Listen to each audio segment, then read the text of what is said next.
సామెతల గ్రంథం 15వ అధ్యాయం 8వ వచనం. సామెతలు 15 భక్తిహీనులు అర్పించు బలులు యెహోవాకు హేయములు, యథార్థవంతుల ప్రార్థన ఆయనకు ఆనందకరం. చిన్న ప్రార్థన. పరిశుద్ధుడైన తండ్రి, మీరు ఎంతైనా నమ్మదగిన దేవుడు. మరి తణుకు పట్టణం 3 దినాల సభల్లో మీ కృపనిచ్చారు. ఈ రాత్రి కాల సభలో మా ప్రియుల ఎదుకు రావడానికి, నైనా నీ మాటలు పంచుకోవడానికి మీరు చూపిస్తున్న కృపను బట్టి మీకు సూపరా. మీ గ్రంథంలో కొన్ని మాటలు చూడాలని నష్టపడుతున్నా కనికరించండి. మాతో మీరు మాట్లాడండి, మీరు మయంపరచడం. యేసుక్రీస్తు ఘనమైన నామములో ప్రార్థన చేసేందుకు వేడుకుంటున్నాము తండ్రి. ఆమేన్. మంచిది.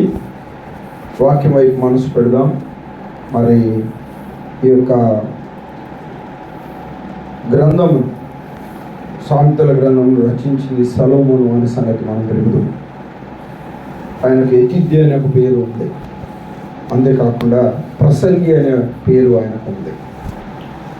దావీదు కుమారుడైన సొలొమోను తన జీవిత అనుభవాలలో నుండి రాసిన సామెతలు. ఆయన మాట్లాడుతున్నాడు, భక్తిహీనులు అర్పించు బలులు యెహోవాకు హేయం అన్నాడు.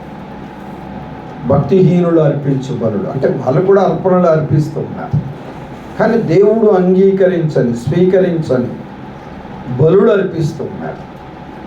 భక్తిహీనత స్థితిలో ఉండి, భక్తి ప్లస్ భక్తిహీనత, భక్తిహీనులు అనే మాట మనం చూసాం.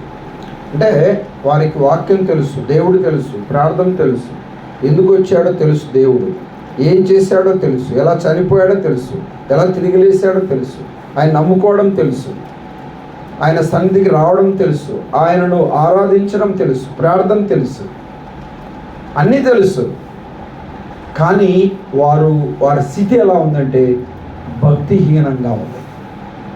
భక్తిహీనులు అర్పించు బలులు యెహోవాకు హేయములు. చాలా జాగ్రత్తగా గమనించాలి.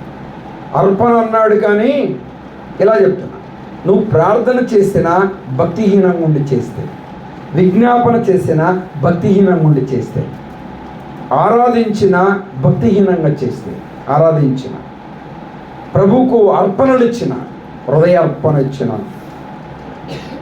మరి కానుకల రూపంలో అర్పణ ఇచ్చిన, అది ఇచ్చామని తృప్తితో మనం ఉండొచ్చు, కానీ భక్తిహీనత స్థితిలో ఉంటే అది యెహోవాకు హేయం.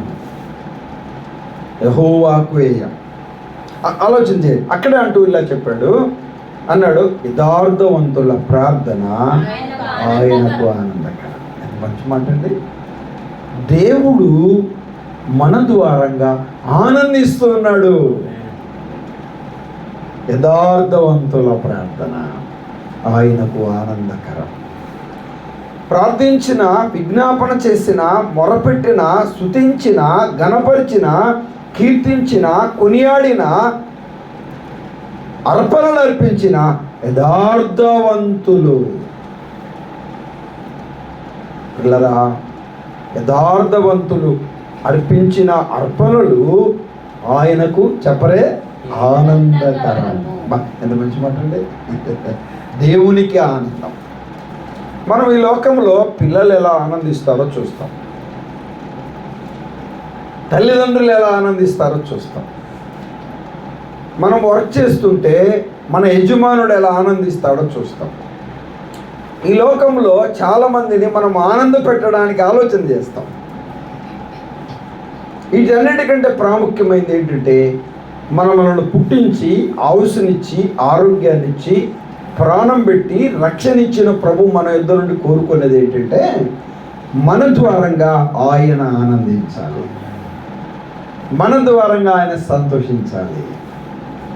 యథార్థవంతుల ప్రార్థన ఆయనకు ఆనందకరం. యథార్థంగా ఉండి మనం ప్రార్థిస్తే మన ప్రార్థన ఆయనకు ఆనందకరంగా ఉంటుంది.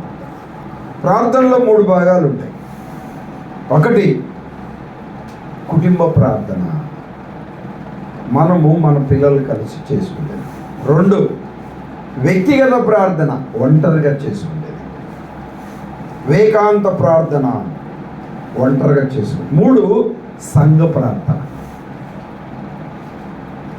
2 ప్రార్థనలు మత్తయి రాసిన సువార్తలో 6వ అధ్యాయాలు మనకు కనబడతాయి. మీరు ప్రార్థన చేయనప్పుడు అంటాడు. అక్కడ 19:20లో కూడా చెప్తాడు, ఎక్కడ 2-3 కూడి నా నామమున ఉంటారో అన్నాడు. అంటే 2-3 వారి ప్రార్థన వింటారంట.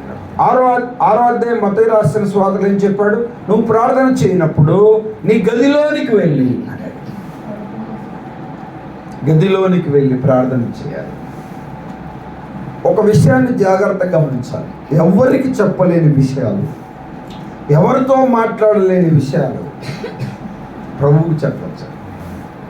మన స్నేహితులకు, మన బంధువులకు, మనకు తెలిసిన వారికి మనం చెప్తే ఏదో ఒక సమయంలో ఎదుటి వారికి చెప్పి మనల్ని దుఃఖపెట్టి బాధపడతారు. దేవునికి చెప్తే మనసులో ఉంచుకొని ఆ ప్రార్థనకు ఆయన పరిష్కారం ఇస్తాడు. దేవుడు జవాబిచ్చేవాడు. ఎంత అద్భుతమైన మాట అది. యథార్థవంతుల ప్రార్థన. ఏ కుటుంబంలో కుటుంబ ప్రార్థన ఉంటుందో, ఏ విశ్వాసిలో వ్యక్తిగతంగా ఏకాంత ప్రార్థన ఉంటుందో, ఏ కుటుంబం అయితే కుటుంబంతో కలిసి దేవుని సన్నిధికి వచ్చి సంఘ ప్రార్థనలో పాలుపంపులు కలుగుతారో ఆ కుటుంబాన్ని దేవుడు దీవిస్తాడు. ఆ కుటుంబాన్ని దేవుడు ఆశీర్వదిస్తాడు. ఆ కుటుంబానికి దేవుని దీవెనలు, ఆశీర్వాదాలు ఉంటాయి. దేవుని కృప, దేవుని కాపుదల, దేవుని భద్రత ఉంటుందనే సత్యాన్ని గమనించాలి. ఒక మాట చూడండి కూడా. పేతురు రాసిన మొదటి పత్రిక 3వ అధ్యాయం 12వ వచనం చదువుతారా? 12వ వచనం. ప్రభు కన్నులు నీతిమంతుల మీదను. ఏంటంట? ప్రభు కన్నులు. అక్కడ యథార్థులు అన్నాడు, ఇక్కడ నీతిమంతులు అన్నాడు. బహువచనాల యథార్థులు, నీతిమంతులు, సత్యవర్తనులు, సత్యవంతుడు, ఏంటి పర్యాయ పదాలే. ప్రభు కనులు నీతిమంతులను చూస్తా ఉన్నాయి. ప్రభు ఎలాంటి వాడు? చూసేవాడు. ప్రభు చూసేవాడు. ఆయనకున్న పేరులో ఆయన చూసేవాడు. ఇది అలానే ఉంచండి. ఆదికాండంలో 6వ అధ్యాయంలో 5వ వచనంలో ఇలా అన్నాడు, నరుల చెడితనము భూమి మీద గొప్పదనియు, వారి హృదయం యొక్క తలంపులు ఊహంతయు కేవలం చెడ్డదనియు యెహోవా చూచి అన్నాడు. ఆయన చూచి ఇలా గమనించాలి. ఆయన చూసేవాడు. ప్రభు కనులు. మన అంశం చెప్పుకోవాలి. యథార్థవంతులను ఆయన చూస్తూ ఉన్నాడు. అందరిని చూస్తున్నాడు ఆయన. భక్తిహీనులను చూస్తున్నాడు. చెప్పండి, యథార్థవంతులను చూస్తున్నాడు. భక్తిహీనులు అర్పించే బలులు ఆయనకు ఏమో, యథార్థవంతులు అర్పిస్తున్న అర్పణలు ఆయనకు ఆనందకరం. ఎవరైతే దేవుని సంతోషపెడతారో, ఎవరైతే దేవుణ్ణి ఆనందపరుస్తారో దేవుని కృప వారికి ఉంటుంది. ఇంకేమన్నా చూడండి. ప్రభు కనులు నీతిమంతుల మీదను, ఆయన చెవులు వారి ప్రార్థనల వైపు ఉన్నవి. కనులు, చెవులు. మనకు ఓ పాట తెలుసు, కనులు ఉన్నవాడు కానకుండా, చెవులు ఉన్నవాడు వినకుండా. అందుకే ప్రకటన గ్రంథంలో చెవు గలవాడు వినుడుగా. దేవుని మాటల వైపు చూసుకుంటారు. ఆయన వినేవాడు. ప్రభువు కనులు నీతిమంతుల మీద ఉన్నవి, ఆయన చెవులు వారి ప్రార్థనల వైపు ఉన్నవి అని. గాని ప్రభు ముఖము కీడు చేయు వారికి వారికి వెళ్ళి చూడడు. ఆయన తెలుసు, ఆయనకి విరోధముగా ఉన్నవి. ప్రభు ముఖము విరోధముగా ఉన్నాయి. వారి ముఖము ప్రభువుకు విరోధంగా ఉన్నాయి. ఇంకా మీకు అర్థం కావాలా? 59 యెషయా గ్రంథం మొదటి వచనం. 59 యెషయా గ్రంథం మొదటి వచనం. రక్షింపనేరక ఉండినట్లు యెహోవా హస్తము కృషి కాలేదు, విననేరక ఉండినట్లు ఆయన చెవులు. ఎంత మంచి మాట అండి. ఆయన చెవులు, వినే చెవులు, చూచే కనులు. ఆయన చూసేవాడు, ఆయన వినేవాడు. యథార్థవంతుల ప్రార్థనను ఆయన వింటున్నాడు, యథార్థవంతులను ఆయన చూస్తూ ఉన్నాడు. ప్రభు కావాల్సింది ఏంటంటే హృదయం. క్లియర్గా గమనించు. ఎలాంటి వస్త్రాలు ధరించావు అవసరమే, కానీ అది ఆయనకు అంత ఇంపార్టెంట్ అయింది. శరీర సంబంధమైన అలంకరణ కంటే ఆత్మ సంబంధమైన అలంకరణ ఆయనకు కావాలి. ప్రభు ఎంత చక్కగా చెప్తా ఉన్నాడు. ఎందుకనంటే మనము యథార్థవంతులుగా ఉండాలి. ఏబుని గురించి మనం చూడగలం. మొదటి అధ్యాయంలో గ్రంథకర్త అన్నాడు, ఏబు యథార్థవర్తనుడు అన్నాడు. పిల్లలు గమనించాలి. ప్రభువారు అన్నాడు, నా సేవకుడైనా చెప్పండి ఏబు సంగతి ఆలోచించితివా, అతడు యథార్థవర్తనుడు. పిల్లలు గమనించాలి. తన భార్య చెప్పింది, ఇంకా నువ్వు యథార్థతను వదలకుందువా. ఎలిఫజ్ అన్నాడు, ఇంకా నువ్వు యథార్థం కలిగిన వాడిగానే ఉంటావా. ఆయన అన్నాడు, నా యథార్థత నాకు ధైర్యం పుట్టించదా అన్నాడు. ఏబు గ్రంథం అంతట్లో గ్రంథకర్త సాక్ష్యం, దేవుని సాక్ష్యం, భార్య ఇస్తున్న సాక్ష్యం, స్నేహితులు ఇస్తున్న సాక్ష్యం, ఏబు ఇస్తున్న సాక్ష్యం ఒకటే. ఏంటది? యథార్థవర్తనుడు. ప్రభువుకి యథార్థవంతులు కావాలి, యథార్థవర్తనులు కావాలి.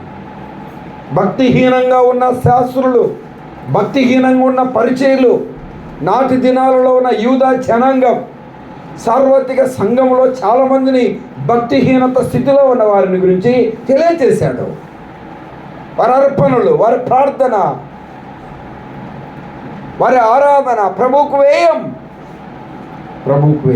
యథార్థవంతుల ప్రార్థన. ఎందుకనంటే ఒక మాట చూడదాడు పోదాం. చూడండి, కీర్తనలు 18వ కీర్తన 30వ వచనం. 18వ కీర్తన 30వ వచనం. అది మంచి మాట్లాడే. మన దేవుడు ఎలాంటి వాడు? ఎంత మంచివాడు. దేవుడు యథార్థవంతుడు. మన దేవుడు ఎలాంటి వాడు చెప్పండి? యథార్థవంతుడు.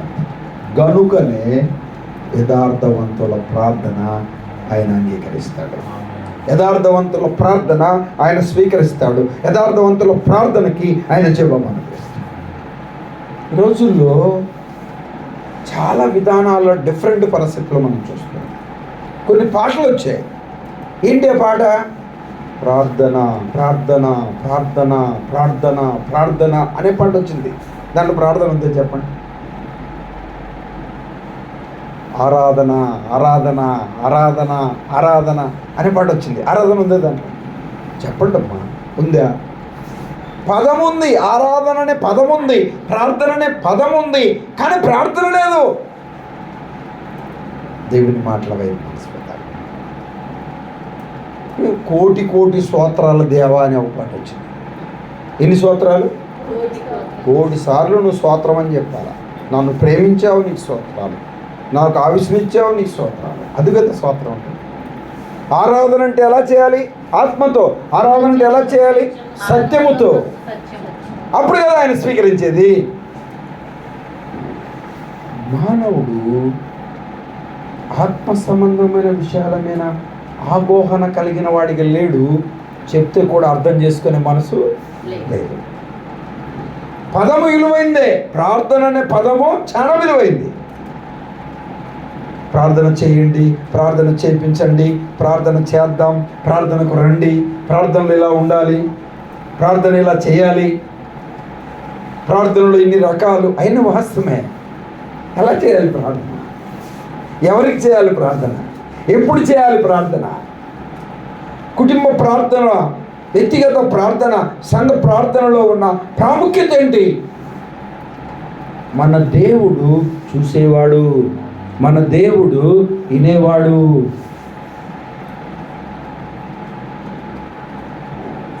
చాలా జాగ్రత్తగా గమనించాలి. అప్పుడప్పుడు నాకు ఏదైనా విషయాలు ఏదన్నా మాట్లాడుతున్నప్పుడు చాలా వందనాలు అన్నా నీకు అంటారు. నేను అంటాను ఒకటి చాలు, చాలా ఎందుకు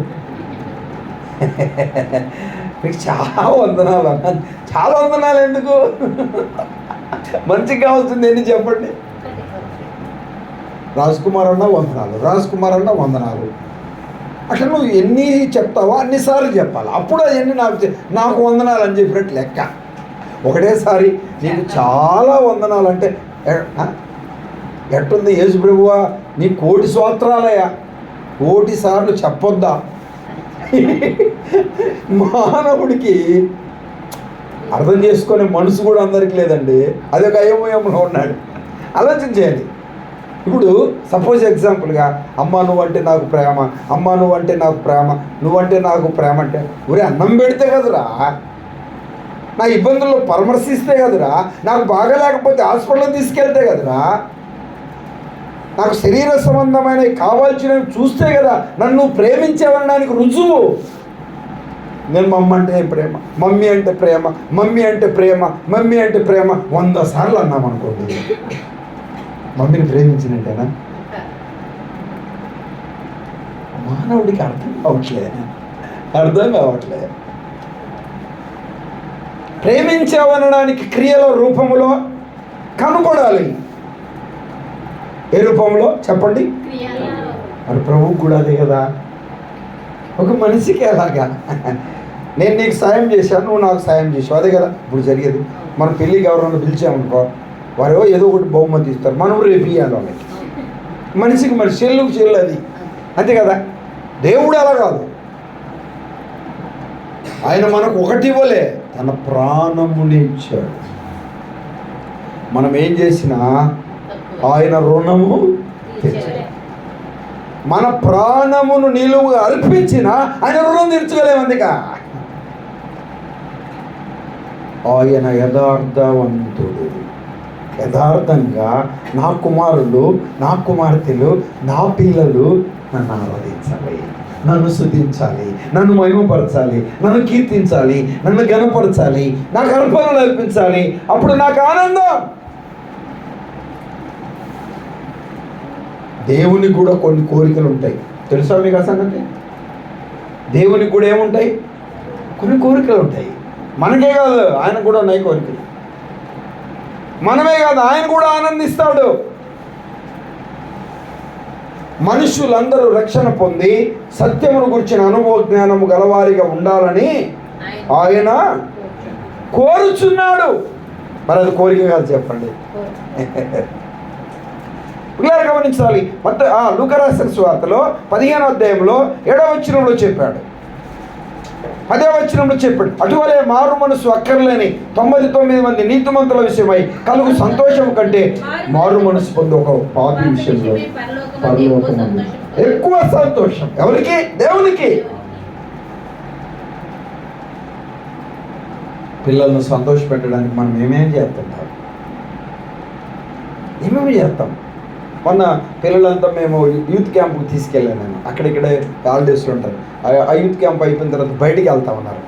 కొంత డబ్బులు ఇచ్చేసి వెళ్ళిపోయినారా, మీరు ఏం చేస్తారో చేశారండి. హ్యాపీగా వెళ్ళి అంతా బాగా చూసి వచ్చారు. హ్యాపీగా ఉన్నారు వాళ్ళు. నిజంగా ఏమేమి చూశారని వాళ్ళు చెప్తున్నప్పుడు నాకు చాలా సంతోషం అనిపించింది. ఒక తండ్రిగానే నేను ఆ సంతోషాన్ని అనుభవిస్తే మన పరలోకపు తల్లి కూడదా? నువ్వు బాగా చదువుకోవాలని ఆశ ఉందిరా, మంచి ర్యాంక్ తెచ్చుకోవాలని ఆశ ఉందిరా, మంచి ఉద్యోగం చేయాలని ఆశ ఉందిరా, నువ్వు బాగా సంపాదించాలని ఆశ ఉందిరా, మన బాధలన్నీ పోవాలరా, నీ సంపాదన వలన కుటుంబం నిమ్మలంగా ఉండాలని ఆశ ఉందిరా. తల్లిదండ్రుల కోరిక కాదు చెప్పండి. పెంచి పెద్ద చేసిన తర్వాత తల్లిదండ్రులకు ఆహారం పెట్టకుండా ఉండాలనేది కోరిక. అప్పుడప్పుడు ఎట్ట పెంచాను అనుకుంటాం, ఎట్ట సాకాను అనుకుంటాం, ఎట్టాడి బట్టలు, ఎట్టాడి తిండి, ఎట్టాడి స్కూలు, ఎట్టాడిదైతే ఆలోచన చేయాలి. యథార్థత అనేది ప్రతి విశ్వాసికి అవసరం. విశ్వాసికే కాదు, పెద్దలకే కాదు, పరిచారకులకే కాదు, సేవకులకే యథార్థత అవసరం. చెప్పండి, ఏమవసరం? యథార్థత అవసరం. పిల్లలు గమనించాలి. ఒక మాట చూడండి. ఎపిఎస్సీలకు రాసిన పత్రిక 6వ అధ్యాయం ఎఫెసీయులకు రాసిన పత్రిక 5వ వచనం 6:5 చదువుతారా? 6వ అధ్యాయం 5వ వచనం. దాసులారా, యథార్థమైన హృదయం గలవారై. ఏ హృదయం?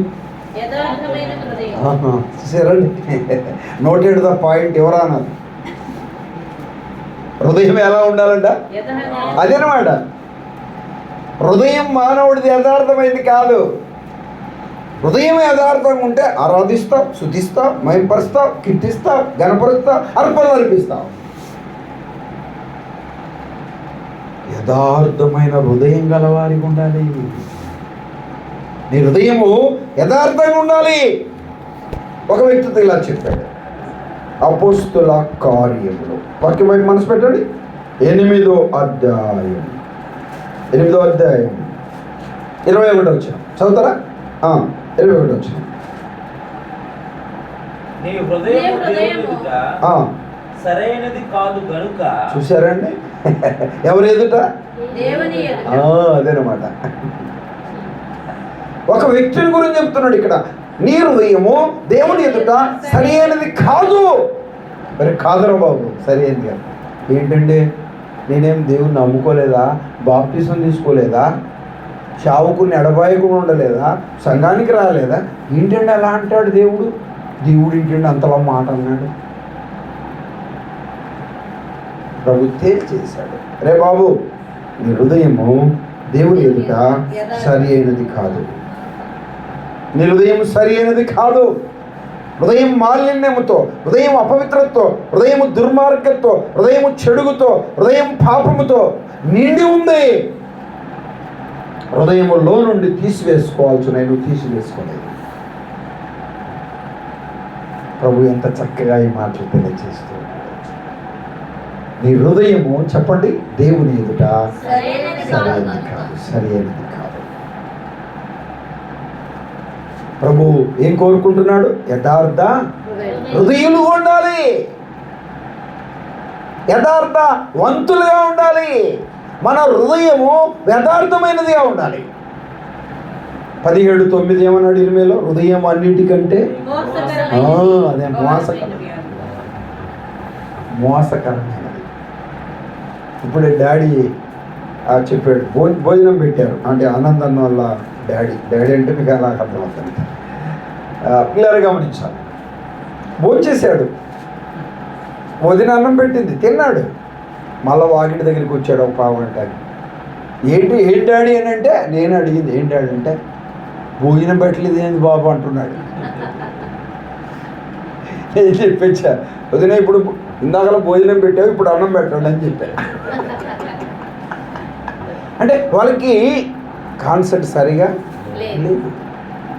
చిన్నపిల్లల సామెత అన్నాడు, అప్పుడు ఇది అంటారు, అప్పుడు తినలేదు అంటారు, తినలేదంటే మళ్ళీ పెడితే అది మిగిలిన తరలాగా ఉంటారనమాట. నాకు భలే చిత్రం అనిపించింది. ఏంటో డాడీ ఇప్పుడే తిన్నాడు, ఇప్పుడే వచ్చి మాట్లాడాడు. నేను విన్నది ఒకటే, ఇంకెన్ని వింటున్నారో అన్నా వదిన వాళ్ళే,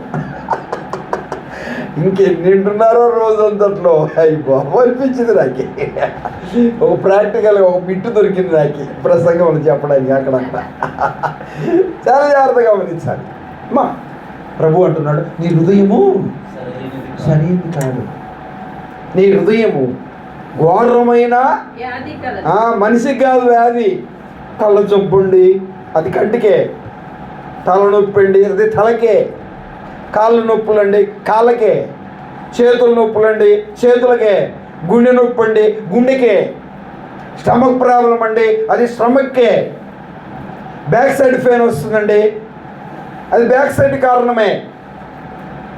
నేను వచ్చాడు ఒక ఆయన నా దగ్గర పెద్ద సేవకుడు, ఇలా మాట్లాడు, బైపాస్ సర్జరీ జరిగింది. ఆయన నాతో మాట్లాడితే ఇలా అన్నాడు, ఏమో రాజ్ కుమార్ డాక్టర్ దగ్గరికి ఏమిటి గోడలు 2 ఇలా లాగేస్తున్నాయండి, ఒకటే నొప్పులండి, ఏదో మనిషి కొట్టినట్టు లాగినట్టు ఉంటుందండి అంటే, అవి అలానే ఉంటాయండి, దానికి మందు లేదు అన్నాడంట. అవి వస్తుంటాయి పోతుంటాయి అని పట్టించుకోకూడదు మీరు, దేవానికి స్తోత్రాలు వందనాలు అనుకోవడమే అని చెప్పాడు అన్నాడు. మరి ఇదేంటి ఇదేదో బాగుంది అనిపించింది నాకు. దానికి మందు లేదు. మన వాళ్ళు ఏంటి కూడా కొద్ది తల తిరగడం, డాక్టర్ అడిగిపోవాలా, కొద్దిగా కొద్ది కాళ్ళు వస్తుంటే డాక్టర్ కాడికి పోవాలి, కొద్ది కడుపులు వస్తుంట వెయిటెన్సీ, కొంత సమయం ఎదురు చూడవే. కొద్దిగా శరీరము కొద్దిగా వేడుకుంటే డాక్టర్ కాడికి పోవాలి, ఎంబడే పోయి సూది లేపించుకుంటారు. ఒక డాక్టర్ నాతో చెప్పాడు, ఇప్పుడు ఉండే మనుషులందరికంటే వాళ్ళ శరీరములో ఏ అనారోగ్యత అయినా బాడీలో ప్రతి అనారోగ్యతకు తన్ను తాను ఇమ్యూనిటీ పెంచుకునే కెపాసిటీ ఉంటుందంట. తలనొప్పి వచ్చింది దాని అంతటా తగ్గిపోద్ది, జ్వరం వచ్చింది దాని అంతటా తగ్గిపోద్ది, హార్ట్ ప్రాబ్లం వచ్చింది దాని అంతటా తగ్గిపోద్ది. ఎప్పుడో ఇంకా పెద్దదైనప్పుడు అనుకో తప్పకుండా. కానీ మానవుడు ఏం చేశాడంటే జ్వరం వచ్చింది తగ్గిపోతుంది, కానీ ఈ బాడీని ట్యాబ్లెట్లకు ఇంజెక్షన్లకు అలవాటు చేశాడు. మన శరీరం జ్వరం వస్తేంట అది మెలకుండా ఉంటుందంట. ఏంది మెలకుండా ఉంటుంది అని అడిగితే, నువ్వు డాక్టర్ కాడికి పోతున్నావుగా ఓ అంటదంట.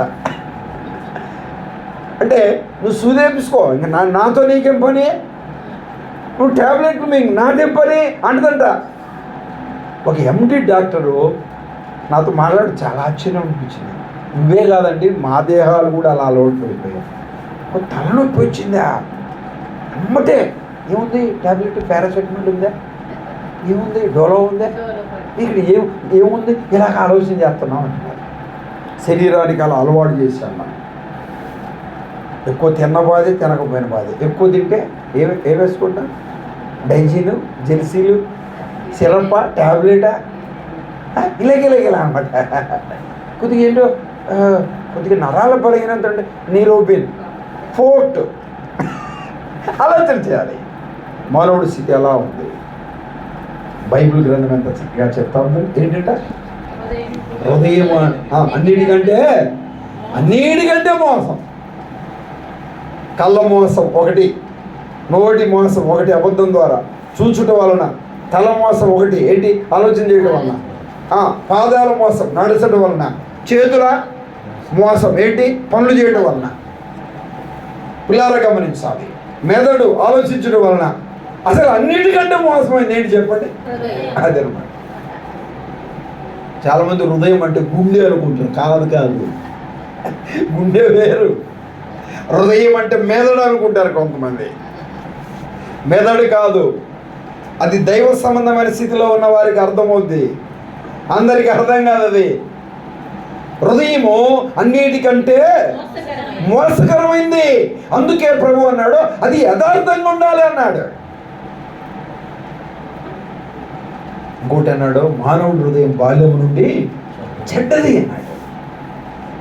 నరుడి హృదయము చెడిపోయింది అన్నాడు. అందుకే అన్నాడు ప్రభు, హృదయ శుద్ధి గలవారు. ఇంకేమిలాడు తెలుసా, నా కుమారుడా, చెప్పండి నా కుమారుడా, నేను చెప్పింది కాదు, ఆటం గురించే మాట, హృదయాన్ని గురించి. నా కుమారుడా నీ హృదయము, అసలు పాయింట్ మర్చిపోతే ఎలా చెప్పండి, నాకి నేను బాగు చేస్తాను. ఎందుకో అది చెడిపోయింది, ఎందుకో అది పాడైపోయింది, ఎందుకు అది రోగముతో ఉంది.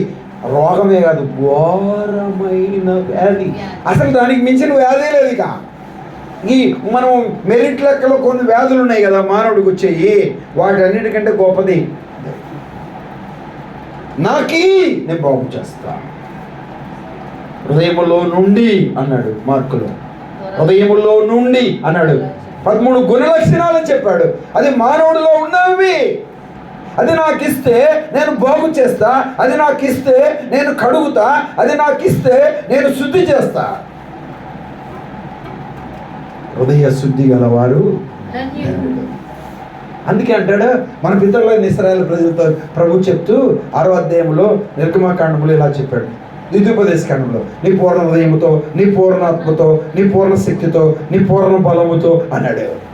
6వ అధ్యాయంలో 4, 5, 6 వచనాల్లో హృదయము హృదయము హృదయము హృదయము హృదయం అన్నిటికంటే మోసకరమైనది. అది ఎలా ఉండాలని ప్రభు కోరుకుంటాడు చెప్పండి, యథార్థంగా ఉండాలి. హృదయం యథార్థంగా ఉండాలి. చాలామంది చూడండి, నోరు తెరిస్తే అబద్ధం, చిన్నదానికి అబద్ధం, పెద్దదానికి కాదు. ఐడ్రామా ఏంటి చెప్పండి, అంతా ఐడ్రామా చేస్తారు. కొంతమంది గారడీ చేస్తా ఉంటారు, కొంతమంది చిన్నపిల్లలు కూడా చేస్తూ ఉంటారు. ఏయ్ ఏంట్రా చెయ్యదు, నేను కాదు అలాగే అంటుంటారు. అన్నీ నాడు చిన్నపిల్లలు పెద్దలు అందరూ కూడా అలా ఉంటారు. ప్రభువుకి అన్నీ తెలుసు, ప్రభువుకి అన్నీ తెలుసు. ప్రేమ కలిగిన దేవుడు ఒక మాట చెప్పాడు, చూస్తారా? మత్తయి రాసిన సువార్త లేదు మార్కు రాసిన సువార్తలోనికి రండి. 2వ అధ్యాయం 7వ వచనం. వారు ఇతడు ఇట్లెందుకు చెప్పుచున్నాడు, దేవుడు చేయుచున్నాడు కదా, దేవుడు ఒక్కడే తప్ప పాపమును క్షమించగలవాడెవడని తమ హృదయములలో ఆలోచించుకొందిరి. ఎక్కడ? తమ హృదయాలలో. ఇక్కడ మీరంతా కూర్చొని ఉన్నారు. ఎనమారుగా మ్యూట్ చేయడంట, 8 గంటలకు వదిలేస్తాడు ఏమో, ఇక వదిలిపెట్టట్లేదురా బాబు ఆలోచించి అందరులే. ఉన్నదో లేదో నాకు తెలియదు, దేవునికి తెలుసు, అది చెబుతుంది లేదు. మీరు ఆలోచించుకొనిచుండగా దేవుడు హృదయాంతరంగంలో ఎరిగినవాడు, హృదయంలో ఉన్న సంగతి ఆయనకు తెలుసు, మానవుడి కాదు. భార్య హృదయం భర్తకు తెలుసా? చెప్పరే. భర్త హృదయం భార్యకి తెలుసా? నవ్వుతూ బయటికి వెళ్ళాడు, కూరగాయలు తెమ్మని సంచి ఇస్తుంది, డబ్బులు ఇస్తుంది, పోయి తెచ్చి లోపు ముడుచుకొని మూల కూర్చుంటుంది. ఏమా ఎందుకు అలా ఉన్నావు? అది కూడా కనుక్కోలేవా? అది కూడా తెలియదా నీకు? అది కూడా మళ్ళా ఎందుకనంటే అదేంటో మాకు తెలియకపోతే జుట్టు పెరుక్కోవాలా, పిల్లర్ కేసు బాదుకోవాలా, ఎటు తెలుస్తుంది చెప్పండి? మానవుడి హృదయం మానవుడికి అంతు పట్టదు. పిల్లలు ఒకసారి ఒకటి రీతిగా ఉంటారు, ఒకసారి ఒక రీతిగా ఉంటారు, ఒకసారి ఒక పరిస్థితిలో ఒక పరిస్థితిలో ఉంటారు. మానవుల హృదయాలు కొన్ని సైకాలజీకి సంబంధించిన దాంట్లో కొన్ని నాకు ఆ టెక్నిక్స్ తెలుసు, నేను దాన్ని నేను చదువుకున్న దాంట్లో కొన్ని ఉంటాయి అన్నమాట. అయినా అర్థం కాదు, కొన్ని టెక్నిక్ పట్టేస్తాం, ఈజీగా అర్థమవుతుంది. ప్రతి సేవకుడికి కూడా అర్థమవుతుంది కొన్ని సంగతులు. వారి హృదయంలో ఆలోచించుకొని చుండగా, ఇంకేమన్నాడు చదవండి అక్కడ, ఆలోచించుకొని చుండగా ఏమన్నాడు? 8వ వచనం 2:8. వారు తమలో తాము ఎలాగున ఆలోచించుకొనుట యేసు వెంటనే తన ఆత్మలో తెలుసుకుని చెప్పరే మీరు ఇలాంటి సంగతులు అమ్మా ఇలాంటి తన ఆత్మలో తెలుసుకొని వాళ్ళతో మాట్లాడే ఏంట్రా మీరు ఇలాంటి విషయాలు మీరు ఎట్లా మాట్లాడుకుంటున్నారు? మనసులో అనుకుంది ఈయనకటి తెలుసు, పాపాలు క్షమించే అధికారం ఈయనకి ఎక్కడిది? నేను దేవదూషణ చేయించున్నాడని మనసు ఈయనకటి తెలుసు. ఏంటరా పాపాలు క్షమించే అధికారం లేక ఈయనకట్ట తెలుసు? మైండ్ పోతుంది వాళ్ళకి. మనం చెప్తాం కదా, నువ్వు ఆలోచన చేస్తున్నావు కదా. భర్త భార్యతో, భార్య భర్తతో, పిల్లలు తల్లిదండ్రులతో, తల్లిదండ్రులు పిల్లలతో నీకు ఈ ఆలోచన ఉంది కదా. నువ్వు ఇట్లా చేయాలనుకుంటున్నావు కదా. కథ అంటాం, అదేనని చెప్తామా? మనకు తెలియదు. తర్వాత చెప్తారు. నేను కూడా అటు చేయాలనుకున్నానండి, అది చూడాలనుకున్నానండి, అది చెయ్యాలనుకున్నానండి, నాకు కూడా ఆశ ఉన్నదండి. అంత అయిపోయి ఇంటికి వచ్చిన తర్వాత ఆ మాట చెప్తే మాకేం అర్థం కాదు, మైండ్ బాగుంది. ఇక్కడ ఆలోచన చేయాలి. హృదయ రహస్యంలో వెలిగినవాడు దేవుడు. చెప్పరే దేవుడు. వారు ఏం ఆలోచించుకొనిచున్నారో అది గుర్తెరిగి ఇలా చెప్పాడు, ఆత్మలో.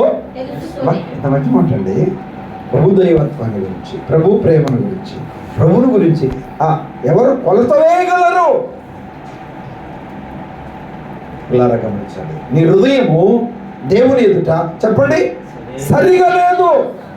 నమ్మావు, సీరియల్ చూస్తున్నావు, నమ్మావు, సినిమాలు చూస్తున్నావు, నమ్మావు, సెల్ ఫోన్లో చూడకుండా చూస్తున్నావు, నమ్మావు నాకు విరోధమైన అపవిత్రత, దుర్మార్గత, చెడుగు, పాపం ఉంది. నాకు తెలుసు సంగతి. సేవకులకు తెలియకపోవచ్చు, పెద్దలకు తెలియకపోవచ్చు, పరిచయాలకు తెలియకపోవచ్చు, కుటుంబంలో ఉన్న వారికి తెలియకపోవచ్చు. హృదయాలు వెలిగినవాడు, అంతరంగాలు వెలిగినవాడు దేవుడు. ఎంత అద్భుతమైన మాట అంటే అవునంటగా, అలానంటగా, గా అని చెప్తామండి. దేవుడు అలా చెప్పడు. మీరెందుకు ఇలా ఆలోచన చేస్తున్నారు, ఏం ఆలోచన చేశాడు చెప్పాడు. వాళ్ళకి గుండె పగిలింది. వాళ్ళకి నువ్వు ఎందుకు వచ్చావో నాకు తెలుసు అన్నట్టు. నేను అందుకు రాలే, అవును కావచ్చు కాదు కావచ్చు, ఆలోచన చేయాలి. చూడండి ఇంకేమన్నాడు అక్కడ, దేవుని మాటల వైపు మనసు తన పెట్టి. ఆత్మలో తెలుసుకుని ఎక్కడ తెలుసుకున్నాడు? ఆత్మలో తెలుసుకొని. మీరు ఇలాంటి సంగతులు ఆ, మీ హృదయంలో ఎందుకు ఎక్కడ ఆలోచన చేస్తున్నారు? హృదయములో. అదనమాట. యథార్థ హృదయం గురించి చూస్తున్నాం మనం. హృదయములో తెలుసుకొని వారి హృదయంలో ఆలోచన చేసుకుంది, ఈయన హృదయంలో తెలుసుకున్నాడు. దేవునికి తెలియంది ఎవరికి, దేవునికి తెలియంది ఎవరికి, తెలిసినా తెలియకపోయినా దేవునికి మరుగైనది మరొకటి, ఆయనకు తెలియంది ఏమీ లేనే. మనం కూర్చుంట, మనం లేచుట, మనం పడుకుంట, మనం సంచరించుట ఆయనకు తెలియదు. మన సంచరణలో ఆయన లెక్కించున్నాడు. మన తల ఎంట్రుకలు లెక్క తెలుసు ఆయనకి. Already counting. ఎవరికి తెలుసులే, ఎవరు చూస్తున్నారులే. ప్రభు ఎంత గొప్పవాడండి. దేవుని మాటల వైపు మనసు పెట్టాలి. ఒక 2 మాటలు అలా గుర్తు చేసి మిమ్మల్ని వదిలిపెట్టడానికి నేను ఇష్టపడుతున్నాను.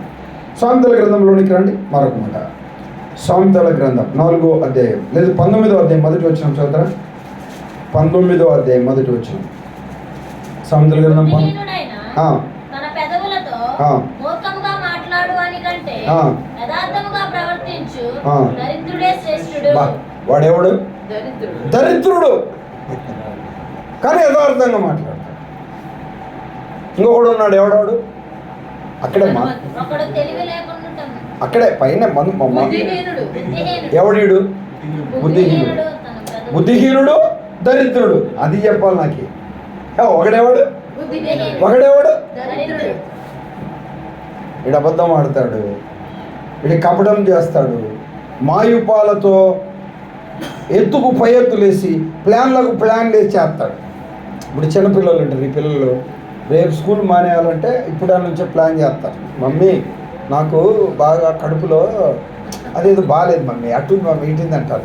రాత్రి అంతా అలాగే ఇలాగ ప్లాన్ చేస్తారు.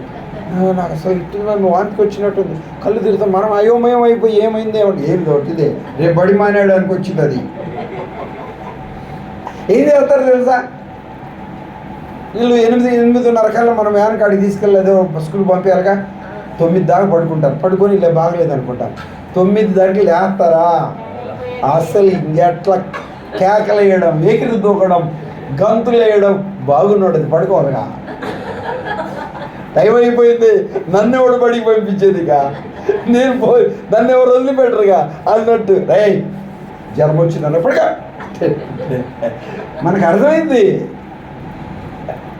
మన రాత్రి నుంచి కొంతమంది తల్లు నిజమైన ఆయన, అయ్యో కాళ్ళు నొక్కి చేతులు నొక్కి నేను ట్యాబ్లెట్ వేసుకుంటా, ఇది తెలుసు ట్యాబ్లెట్ వద్దు మమ్మీ, ఎక్కువ ట్యాబ్లెట్లు మేకూడదు అంటాడు. అది నిజంగా వచ్చింది తప్పు అయితే కదా ట్యాబ్లెట్ వేసుకోవడానికి. ఇలాంటి పరిస్థితి మనం చూస్తాం. కొంతమంది తల్లిదండ్రులు గమనిస్తారు, కొంతమంది మాత్రం గమనించరు. నేను మా పాపను ఈరోజు స్కూల్కి వెళ్ళిందని అడిగా, వెళ్ళలేదని చెప్పింది మా మిస్సెస్. ఎందుకని అడిగా, స్కూల్లో ఉండే పిల్లలంతా మాట్లాడుకున్నారట, ఈ హాలిడేస్ ఇచ్చిన తర్వాత స్కూల్ రావట్లేదు ఎవరు, ఈరోజు మనం సెలవు పెడితే ఆదివారం కూడా సెలవు వచ్చింది, 2 రోజులు హాయిగా రెస్ట్ ఉండొచ్చు అని మాట్లాడుకున్నారట. ఆ సంగతి ఎవరు తెలియదు. తర్వాత 9 తర్వాత ఏంటి పోలేదు, ఎందుకు పోలేదు నువ్వు అని చెప్పేసి నేను వాళ్ళ మమ్మీని అడిగితే అసలు పరిస్థితి ఇది మమ్మీ అని చెప్పిందట. ఎవరికి తెలుసు ఆ సంగతి? మాట్లాడుకున్న స్కూల్లోనే మాట్లాడుకున్నారు వాళ్ళు, అంటే నేననే మాట్లాడుకున్నాను అనమాట. మనం రేపు పోకూడదు, రేపు రెస్ట్, సండే రెస్ట్. చూసారా, మనకి తెలియదు ఆ సంగతి. స్కూల్కి పోలేదంటే అన్నట్టు దుప్పటి కప్పుకోవడం, అటు చేయడం ఇటు చేయడము, అటు చూడడము, పనులు చేసుకున్నప్పుడు చూస్తారు దుప్పటి తీసి తర్వాత కప్పేస్తారు అన్నట్టుగా. పిల్లలు యాక్షన్ 2, యాక్షన్ 3, యాక్షన్ 4 అన్నట్టు. మనకి తల్లిదండ్రులు ఇది సమయోచితమైన జ్ఞానం ఉండే ఏమంటే పట్టేయాలి మనము. నిజంగా వచ్చింది ఇది, లేకపోతే రేపు మానేయడం కొరకు వచ్చిందని ఆలోచన చేయాలి. దైవ గ్రంథం అంత చక్కగా చెప్తా ఉంది. ఏమన్నాడు చదవండి అక్కడ. బుద్ధిహీనుడు తన పెదవులతో పెదవులతో మూర్ఖముగా మాట్లాడు ఎంత మాట్లాడతాడు వీడు? మూర్ఖముగా మూర్ఖం, బుద్ధిహీనుడు మూర్ఖంగా మాట్లాడతాడు. వాడు ఎదవా కొంతమంది చూస్తారు, అందరు ఎదవాటుంటారు. మరి ఈడు మళ్ళీ ఈడు ఎట్టోడు, ఈడు సంగతి చెప్పాలి. అసలే బాగా చెప్పమ్మా. వాడు పనికి అన్నాడు, ఈడు పనికి అన్నాడు, వాడు ఎస్ట్, ఈడు ఎస్ట్, వాళ్ళు ఎస్ట్, వీళ్ళు ఎస్ట్ అంటుంటారు. వేదాకలు మాట్లాడుతాను అందరూ ఎస్ట్ అంటాడంటే మనమల్ని కూడా అంటాడన్న ఏదో ఒక రోజు అని చెప్పి. అందరు వేస్ట్ అన్నప్పుడు మనం కూడా వేస్ట్ ఉంటాం కదా.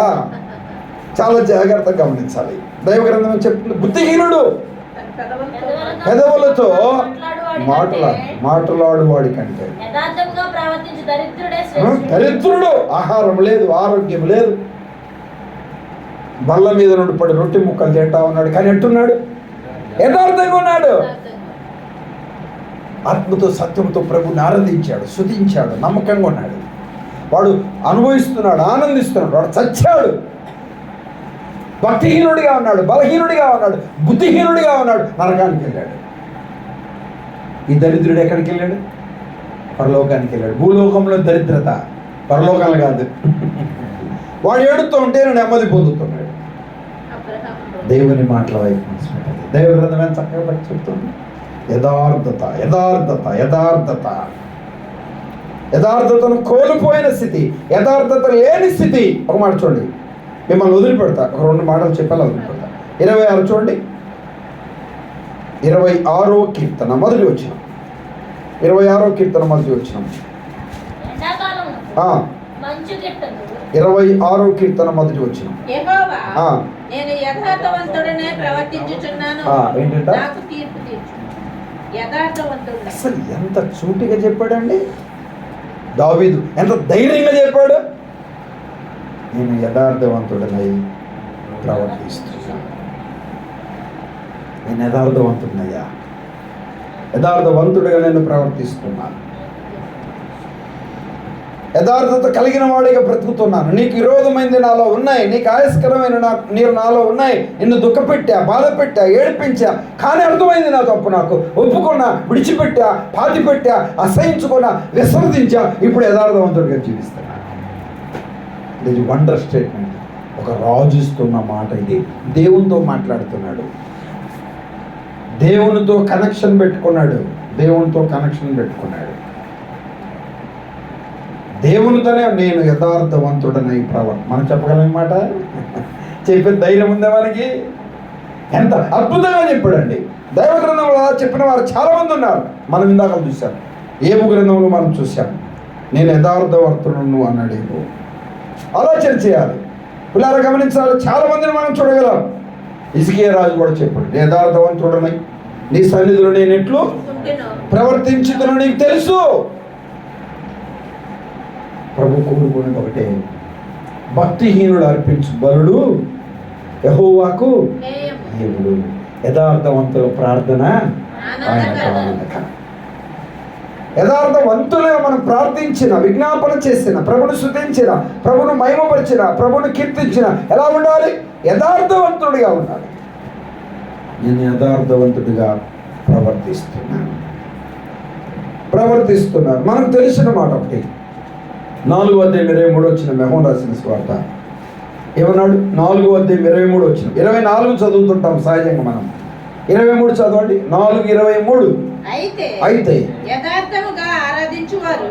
ఏ ఆరాధన? యథార్థమైన ఆరాధన, యథార్థమైన ప్రార్థన, యథార్థమైన హృదయం. ఇలాగా మనం యథార్థముగా ఆరాధించువారు, యథార్థ ప్రవర్తన, యథార్థ భక్తి, యథార్థ భక్తి. పిల్లలకి 4వ అధ్యాయంలో ఎఫెసీయులకు రాసిన పత్రిక 4:24 4:24 వచ్చిన ఎఫెసీ 4:24 4:24 వచ్చిన నీతియు యథార్థమైన భక్తియు గలవారై. ఏ భక్తి? యథార్థమైన భక్తి. ఏ భక్తి చెప్పండి? యథార్థమైన భక్తి. మీరు అలా నోట్ చేసుకోండి. యథార్థమైన ప్రార్థన, యథార్థమైన హృదయము, యథార్థమైన ప్రవర్తన, యథార్థమైన భక్తి, యథార్థమైన ఆరాధన.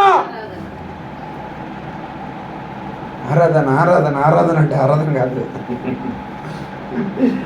ఆలోచన చేయాలి, ఆలోచన చేయాలి. కొరింథీయులకు రాస్తున్న 2వ పత్రిక 8వ అధ్యాయం 24వ వచనం. 8:24 2వ పత్రిక 8వ అధ్యాయం 24వ వచనం.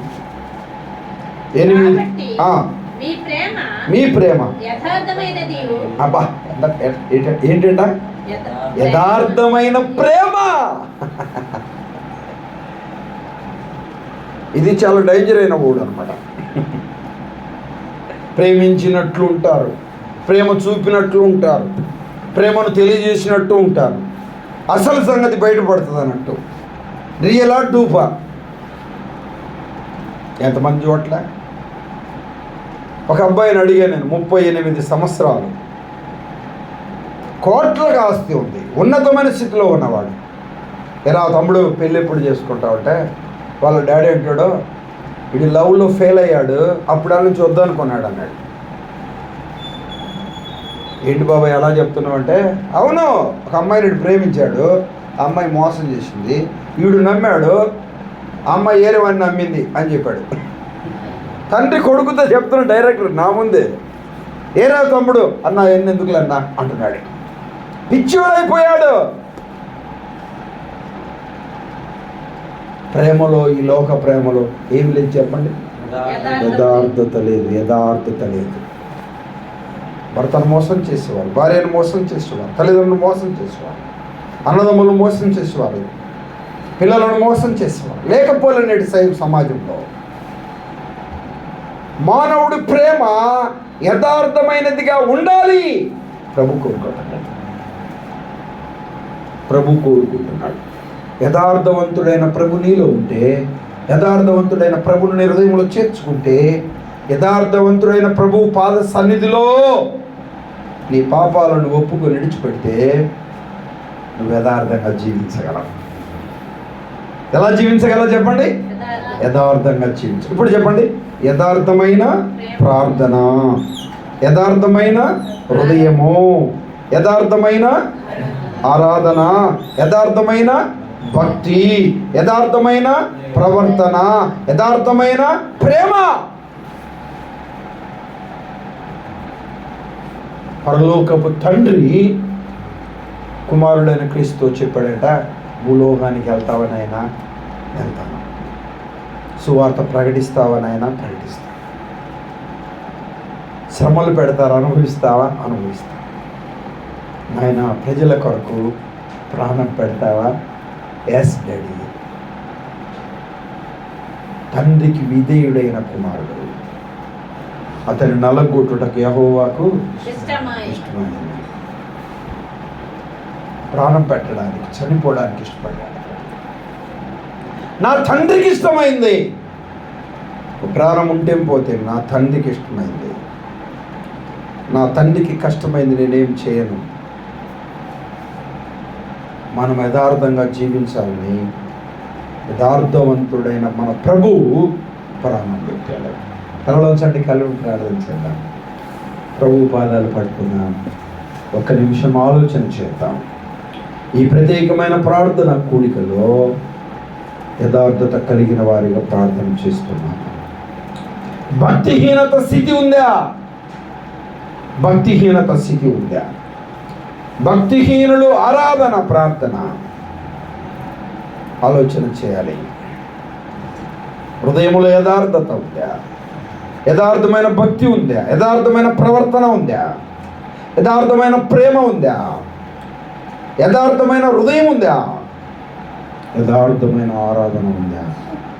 ఆత్మస్వరూపైన దేవుణ్ణి రేపుడు దినమున ఆరాధించుటకు మన హృదయాలను సిద్ధపరచుకోవడానికి మనం బద్ధులమై ఉన్నాం. నిజమే నాయన,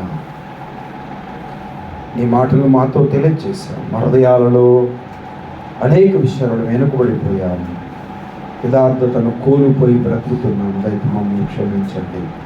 చెప్పగలిగితే ప్రభు చూపిస్తాడు, ప్రభు సాయం చేస్తాడు. ఇంకెవరైనా యేసు ప్రభు నమ్మకపోతే ఇదే మీకు అనుకూల సమయం కోరుతానండి. ప్రభు హృదయంలో చేర్చుకోండి. నమ్మిన వారు ఏ విషయంలో యథార్థత లేని వారిగా జీవిస్తారు. గుర్తెరగండి, లోపాన్ని, బలహీనతను, అవిధేయతను, అయోగ్యతను గుర్తెరగండి, ఒప్పుకొని విడిచిపెట్టండి. ఆయన మహిమలో ముందుకు సాగండి. దేవుడు తన కృప మీ అందరికీ అనుగ్రహించును గాక. ప్రార్థన చేసుకుందాం. దైవదాసులు వచ్చి ప్రార్థన చేస్తాం.